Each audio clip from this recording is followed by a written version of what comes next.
سر جی بس بات ماشاءاللہ بہت خوبصورت ہو رہی ہے. یہاں پہ صرف میں اتنا کہوں گا کہ نہیں علامہ صاحب وجہ کیا ہے وہ تو مجھے بتائیں, ہم ایسے ہیں کیوں؟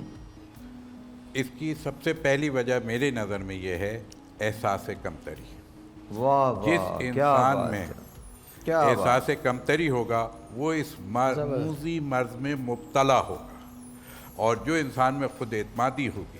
اسی لیے علامہ اقبال پھر کہتے ہیں جی آپ ارشاد میں کوئی ایک بات کہ کروں انہوں گا. نے یہی بات کہی نا کہ اپنی خودی کو بلند کر لو. ہاں ہاں جب تک تم اپنے آپ کو بلند نہیں کرو گے اس معاشرے کو بلند نہیں کر سکتے. اچھا اس وقت جو ہمارے معاشرے میں ہو رہا ہے, کیونکہ ہم نے ہر چیز کو اب آزادی کے نام پہ مادر پدر آزاد کر دیا. جو جس کے منہ میں آئے اس کا نہ کوئی سوال ہے, نہ اس کا کوئی حساب اور کتاب ہے, ہاں. نہ اس سے کوئی پوچھنے والا ہے, نہ اس کو کوئی روکنے اور ٹوکنے والا ہے. اگر آپ کوئی روکے یا ٹوکے تو بلکہ اسی پہ حملہ آور ہو جاتا ہاں ہے. جی بالکل اور بالکل. غیبت یا تہمت میں اچھا, کہتا ہوں اور کہ جی بغیر تحقیق کے آگے لگا دیتے ہیں بات کو. مطلب اگر ایک ٹرینڈ چل پڑا ہے, ٹویٹر پہ چل پڑا ہے یا فیس بک پہ چل پڑا ہے, وہ بھائی مطلب بینڈ ویگن میں سوار ہیں, کچھ بھی کر لیں. آپ اپنی بوٹی کے لیے دوسرے کا پورا بکرا ذبح کر دیتے ہیں. یعنی اس کی شخصیت, سب سے اہم چیز اسلام میں کیا ہے؟ انسان سازی, شخصیت سازی. انسان کو بنانے کے لیے اسلام آیا ہے. یہ اللہ کے پاس دین آسمان پہ ہو یا زمین پہ ہو, یہ صرف انسان نہیں, اس کے تو سب محتاج ہیں. اس کے لاء کو تو سب فالو کرتے, اس کے اصول کو سب فالو کرتے. ابھی آپ نے ایک بات کی تو میں صرف دو باتیں کروں گا, اس کے بعد آپ کی طرف دوبارہ آتا ہوں. مجھے ایک واقعہ یاد آ گیا. تحریک پاکستان اپنے عروج پہ تھی, عروج پہ تھی تحریک پاکستان, ایسی عروج پہ تھی کہ مطلب اب مقابلے ہو رہے تھے. اس زمانے میں بھی کردار کشی کی جاتی تھی. پاکستان مطلب مسلمانوں کو میسر تھا ڈان, جو نیوز پیپر تھا, اور دوسرے اور جریدے تھے, اور ظاہر ہے ہندوستان کے پاس ذرائع ابلاغ بہت تھا.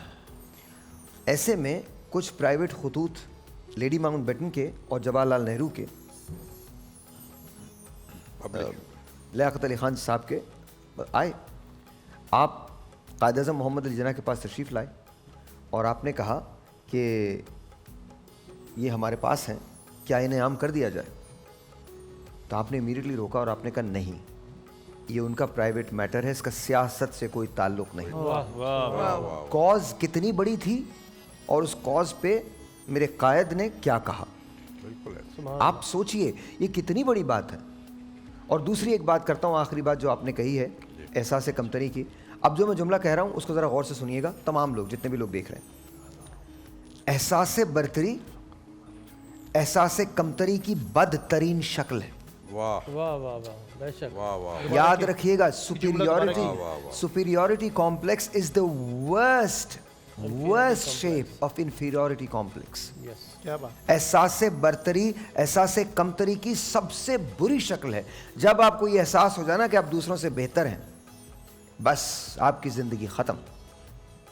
آپ بہتر کیسے ہو سکتے ہیں؟ بہتری کس کی نظر میں ہوگی؟ اللہ کی نظر میں.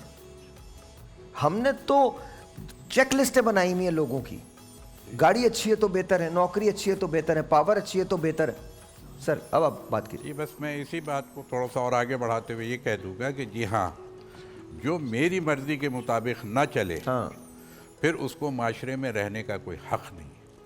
یہ اس بیماری کا ٹارگٹ ہوتا ہے کہ معاشرے میں اس کو جینے کا, رہنے کا, عزت سے رہنے کا کوئی حق نہیں ہے.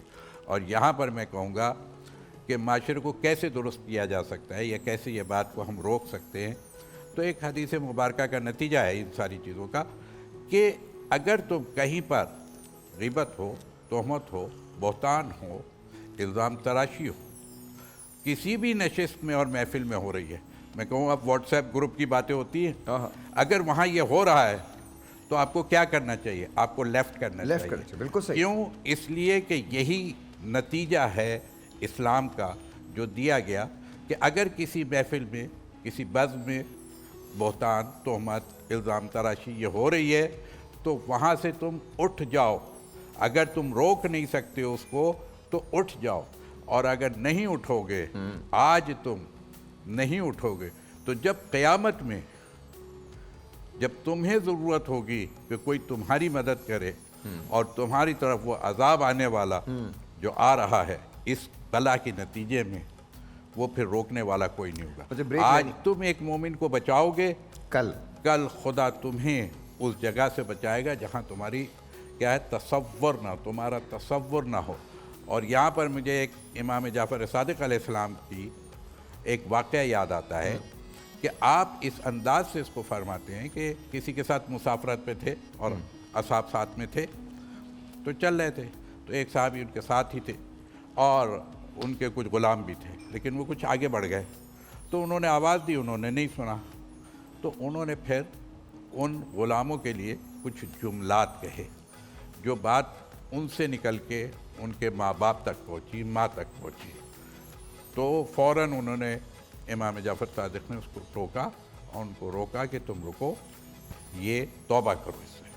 تو بجائے اس کے کہ وہ توبہ کرنے کے، اور کیا ہے وہ کہتے ہیں نا کہ عذر گناہ بدتر از گناہ، اس نے وہاں جسٹیفیکیشن دینی شروع کر دی، وہ یوں ہے اور وہ ہے اور وہ جو ہمارے یہاں ہوتا ہے کہ میں تو کچھ بھی نہیں کر رہا ہوں، تو ہے ہی ایسا اور ویسا ہے، یہ جملات اس نے کہے۔